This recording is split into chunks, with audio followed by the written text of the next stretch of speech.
Well, 2 U.S. Navy sailors have been arrested for allegedly spying on behalf of the Chinese government. Jin Chao Wei is accused of making contact with a Chinese intelligence officer and providing them with photos and videos of U.S. Navy ships. Wen Hangzhou was charged with collecting bribes in exchange for U.S. military photos and videos, and both have pleaded not guilty in federal court. We'd like to welcome now retired Lieutenant General Richard Newton, former Air Force Assistant Vice Chief of Staff and NewsNation Senior National Security Contributor.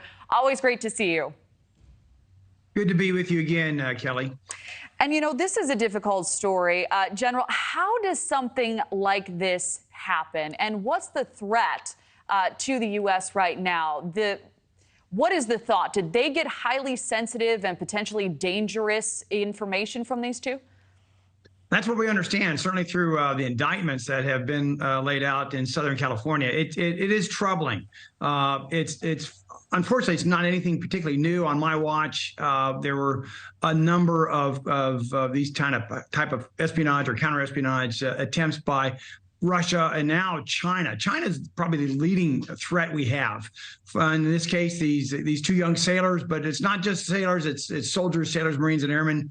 But nonetheless, it is troubling, and they are trying to get vital information. And that's why we're very aggressive in our counterterrorism efforts, or counter-espionage efforts, if you will, to make sure it doesn't happen. But, you know, we're vulnerable. They could bring in photos. They could bring in technical manuals. They could provide, updates on exercises. And really, at the end of the day, it puts our men and women in uniform in harm's way.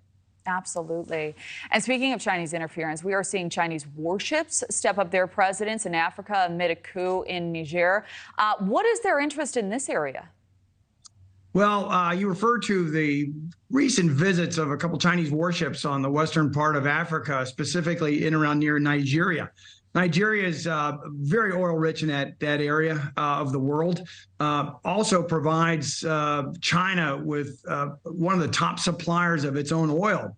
So they're trying to close that relationship. The U.S. has a very strong relationship with Nigeria, but China is trying to grow its influence, and I would expect now in today's world that they would try to do so in oil-rich Nigeria and other parts of the region. Also to the point that I understand that we're concerned that they may be trying to negotiate to operate a port out of that area, which would be significant that they now have established a port on the western part of Africa on the Atlantic Ocean side. They've got one in Djibouti, more towards the Mideast and Central Africa, but China's growing its range and its influence, Kelly.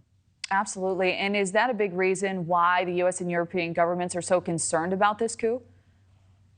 Absolutely. Now in Niger, in more Central Africa, Niger has been a longstanding supporter and allied partner of the United States, whereby we have about 1,100 troops stationed there for training, but also to monitor the movement of especially Islamic terrorists. And so we've had a longstanding relationship there, as I mentioned.